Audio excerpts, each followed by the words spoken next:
and welcome to another episode of Tech Talk on Trust TV. Today, we'll be talking about the impact of 5G on Nigeria's digital economy. My name is Dr. Yakubzala. Thanks for joining us.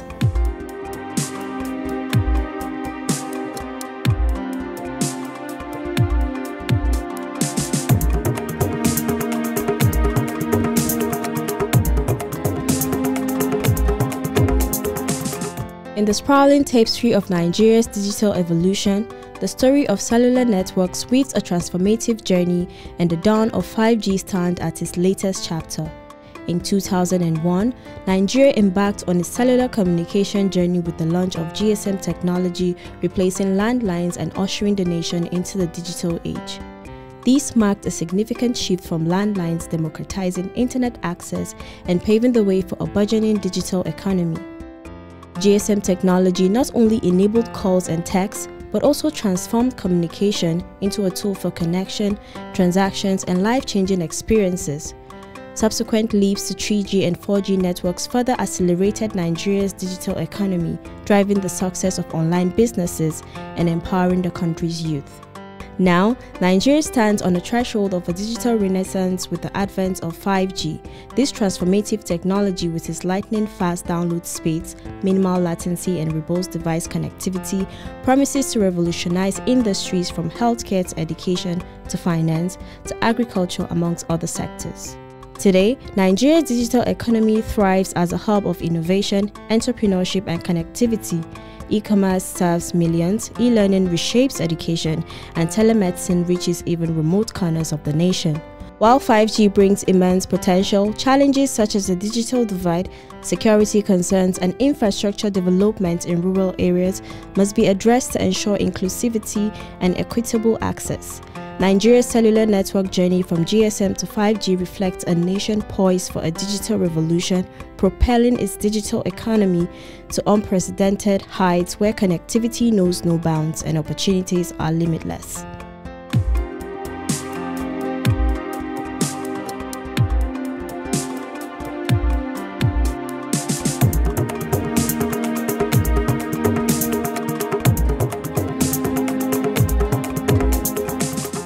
Now joining us on the program virtually is Dr. Awal Abdullahi, who is an expert in enterprise and telecommunications business. You're welcome to the program.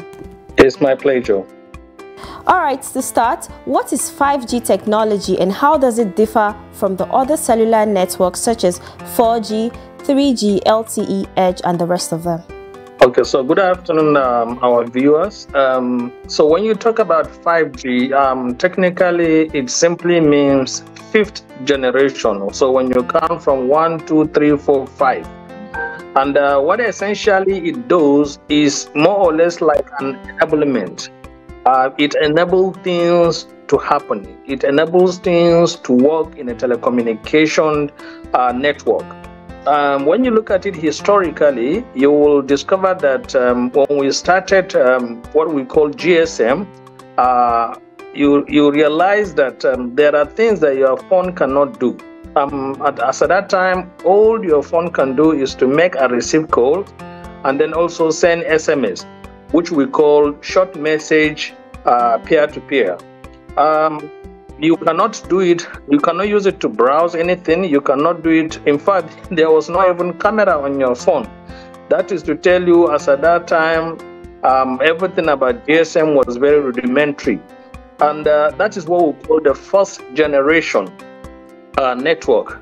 As it unfolds, we now move to what we call the second generation. And this is born out of a lot of research and innovation by experts in the industry. That help us to shaping how we do things with our with our mobile phones. So they now introduce what we call the second generation network, and that second generation network specifically is talking about what you are able to do in terms of data transfer. So we call it the GPRS, general packet message that can be sent through the GPRS. But when you look at it, while from the first generation to the second generation, the migration is all about what you can do with data and data transfer. The second generation is essentially better in terms of the speed at which you can send the data. Now we move also as it unfolds in the late 2010s. Yeah, we move to what we call the 3G network. So the 3G network more or less also enable you to be able to start browsing, which we call a macro browser, to be able to browse the website, to be able to send a message via the net, and then to be able to do other things. That is, it supports other applications. Like if you have an iPhone, we have the iOS, which is the operating system, and you can be able to download some applications. And in fact, when you look at it, it enables a lot of businesses, essentially like the banks, to be able to to create an application where you can now do internet banking. So that's what the 3G also does. It's an enabler. And the speed at which you can do that is much more faster than when you have the 2G, which is very slow. If you remember that time when you want to download a very simple maybe picture, it will take you the entire day trying to do that. But with the 3G, it's a lot better. Maybe it can take you like 5-6 minutes to do that. However, as we are moving, technology has enhanced and it has given us opportunity to come up with what we call the 4G network, otherwise known as LTE. LTE simply means long-term evolution. It is a medium through which more or less internet can move in a more faster way, and the latency is drastically reduced. By latency means the delay at which when you send an information requesting for a download, it comes back to you in a very fastest way. So that's what the 4G technology has done. Now, when you look at it from the first generation, the second generation to the third, fourth generation, all we are essentially doing, we are trying to enhance the speed.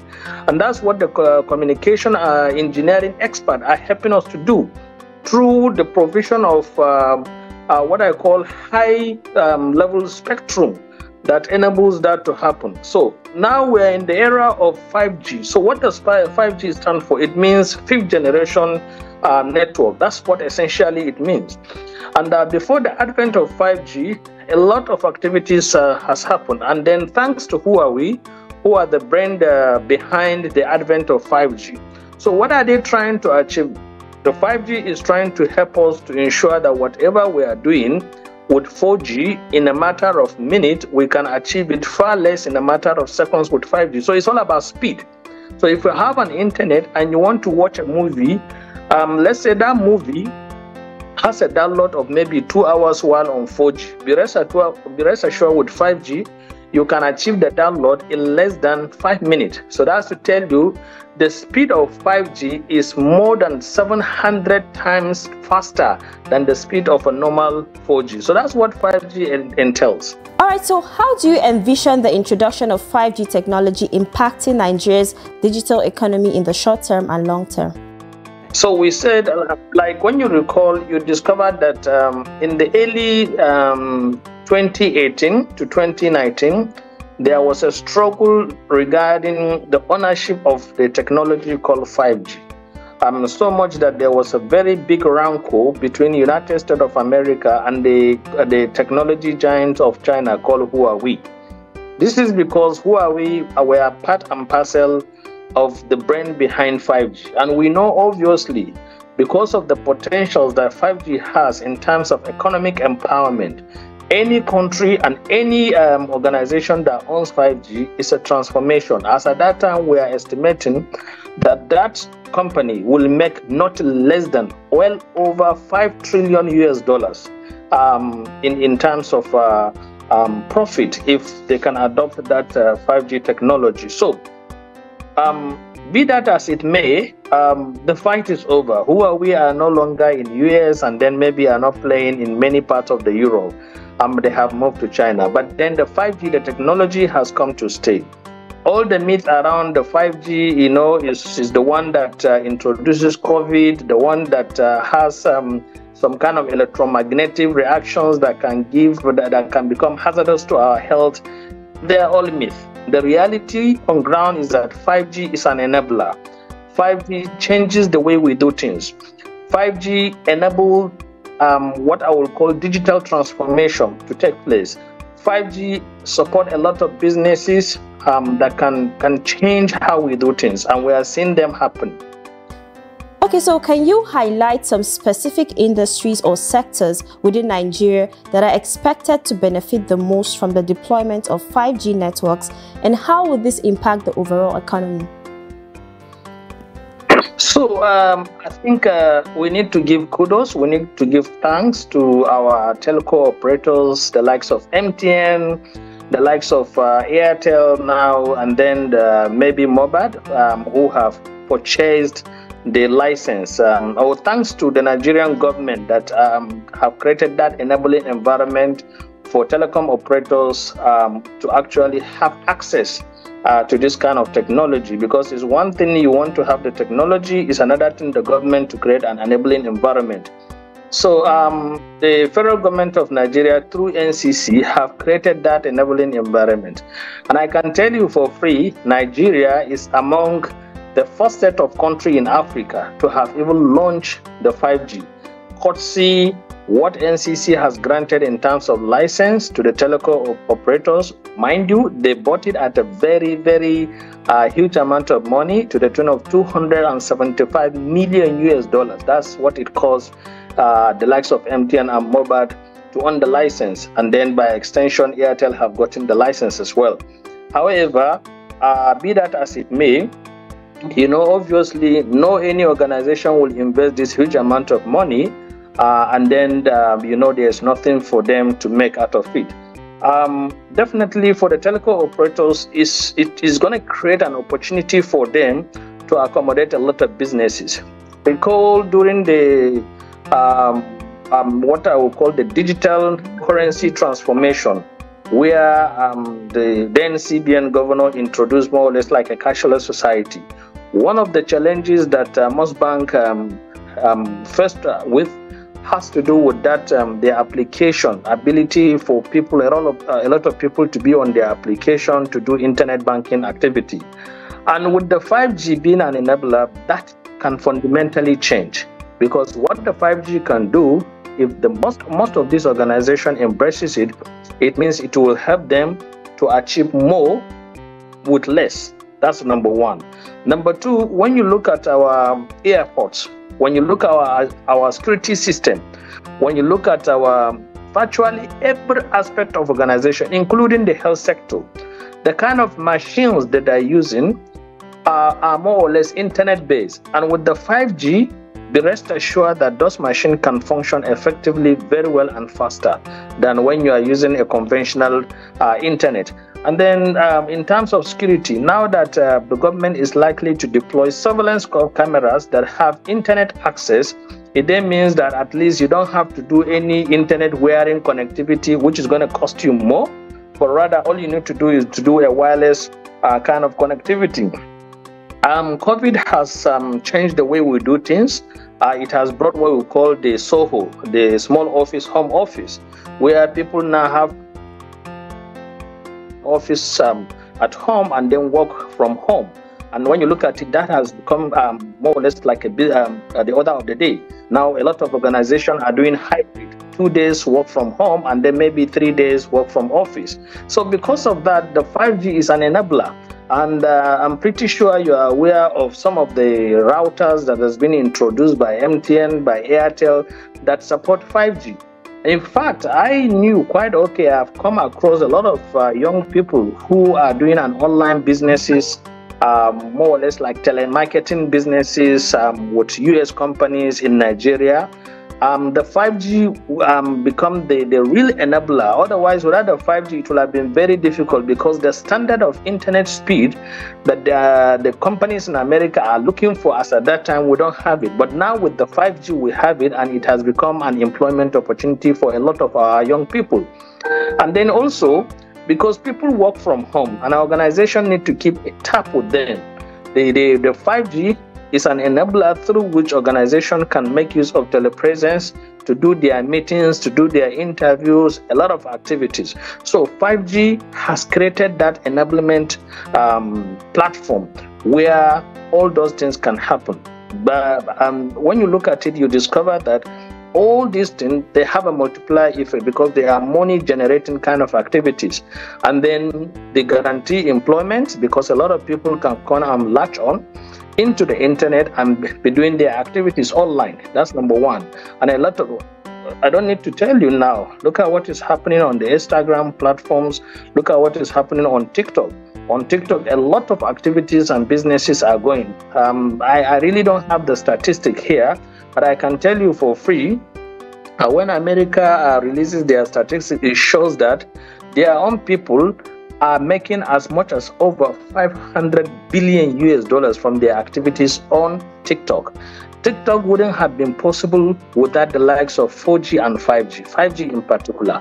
For those of us that have devices that are 5G enabled, you will discover that the speed is absolutely crazy. It's absolutely excellent. So much that what I will do within the space of 5 minutes, it will take somebody who has 4G maybe like 30 minutes or 40 minutes to achieve it. So 5G essentially provide you with convenience, with speed, efficiency, and everything that you need to do your businesses. And a lot of organizations are currently tapping into it, and it's making life lots better for them. So, Dr. Awal, there has been talks about affordability. What are the potential implications of 5G on the accessibility and affordability of high-speed internet for the general population in Nigeria? Well, in all honesty, you've heard me when I said that the likes of MTN, Mobile, they have to buy the spectrum at the cost of 275 million US dollars.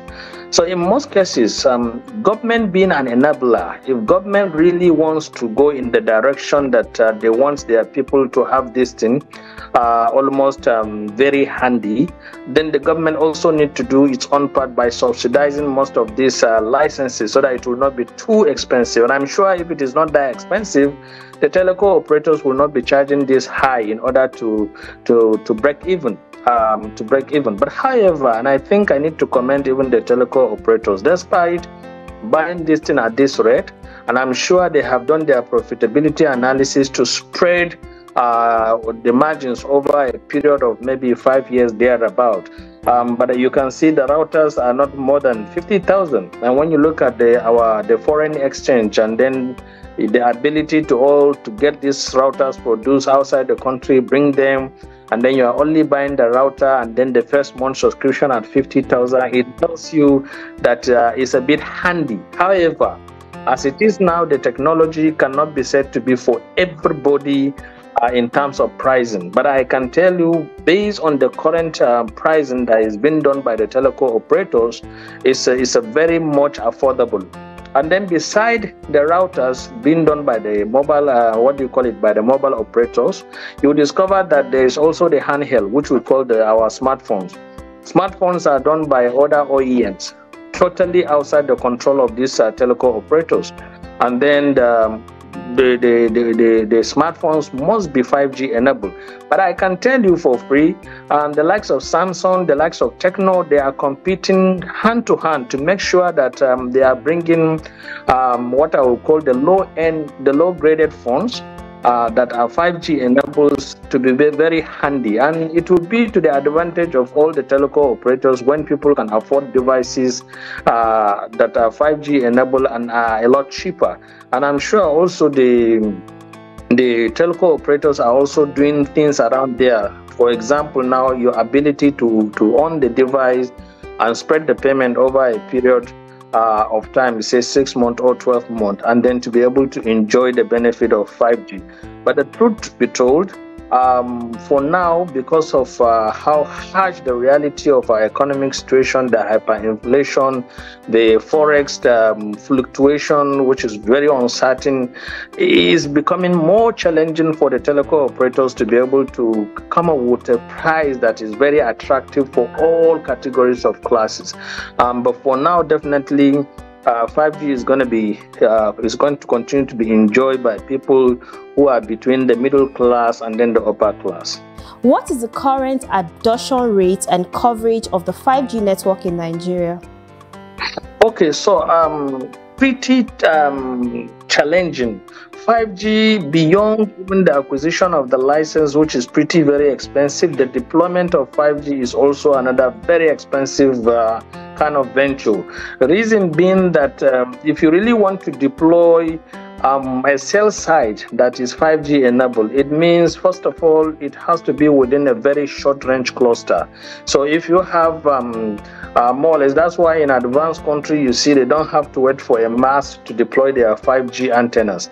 Rather, they make use of electric pole wires, they make use of electric lighting poles to do it on the street.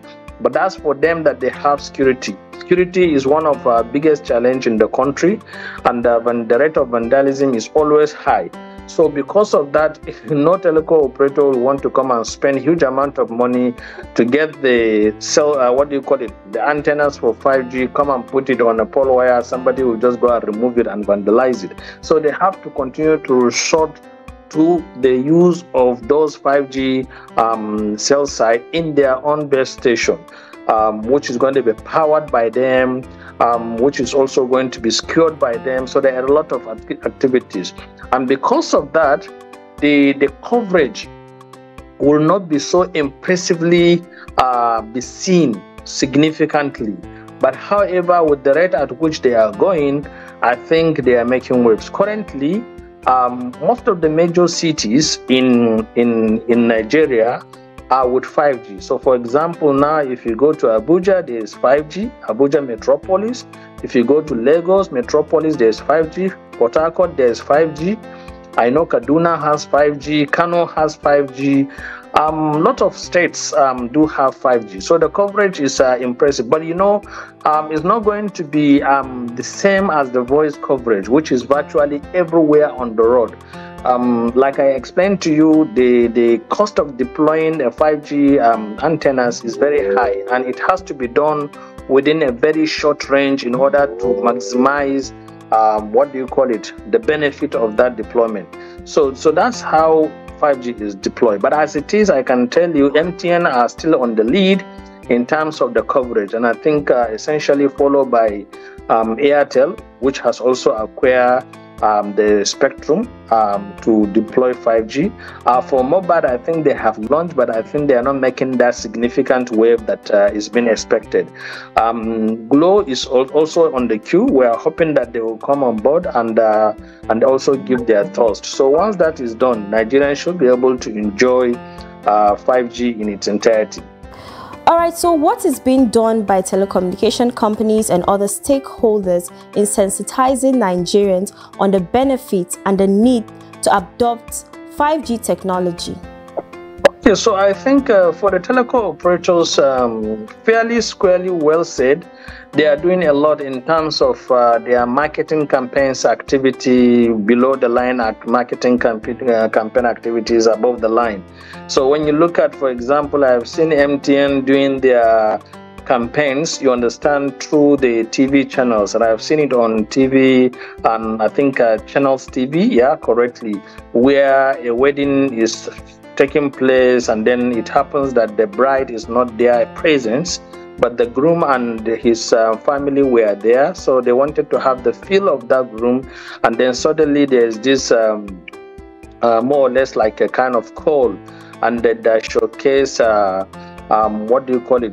bride almost looking like presence there, in more or less like a 5G display technology, which you can technically see the person almost like physically live, but is totally an image of the person. That's to tell you the quality of what the 5G is capable of doing. So that kind of advert is going a long way. And I know also through their footprint salespeople, they are doing a lot of sensitization. There are a lot of handbill flyers spreading around for you to understand what the 5G is and what it can do. So I know, and Airtel also have joined the queue recently, and they are doing a lot of campaign activities. In terms of stakeholders sensitization, I think NCC need to do lots more. They've done at the initial stage where they have had some kind of conferences, symposium, talking about 5G and what it can do, also enlightening organizations and individuals to understand the myth behind 5G and then the reality of 5G. But a lot needs to be done. The media houses like yours also, this program that you are doing will also go a long way, because it also go a long way to sensitize people on the importance of 5G, because I'm pretty sure there are a lot of people, they will tell you they don't even know 5G is in Nigeria. And graciously, 5G is in Nigeria. And like I said, Nigeria is among the very few countries in Africa that currently have 5G, and even few countries in the world that currently have 5G. So a lot needs to be done essentially by the stakeholders. The telecom operators, I can tell you, they are doing that because they have spent money to acquire the license, so they need to really sensitize people to acquire the product and services that are born through the 5G. How can Nigeria ensure that the benefits of 5G technology reaches all segments of the society, including underserved and rural areas, and not just urban centers? So, well, the truth of the matter, Nigerians have little role to play here, but rather the government and the telecom operators have a role to play in making sure that we have 5Gs in every nook and crannies. So I'm talking to you now, we don't even have what this GSM communication in every nook and crannies, and that's why we have the telephony project run concurrently by the private telecom operators and the federal government of Nigeria to make sure every nook and cranny we have communications that people can use. That's fundamentally number one. Number two, the telecom operators, I know they are looking for money, and obviously they are trying to expand the stream of their revenue.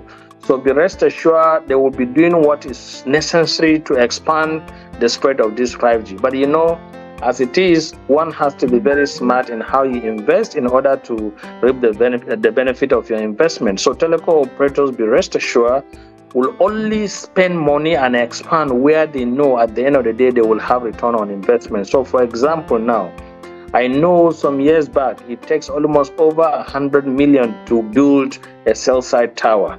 So if you do that, and then the amount of calls activities that are going on that cell towers cannot even fuel the diesel or the generator in those cell towers, you will discover that operators will be operating at a loss. So the best thing is that they have to look at the market viability to do that. On the other side, government can come in order to provide some SOCO. Number one, on the issue of tax relief to the telecom operators.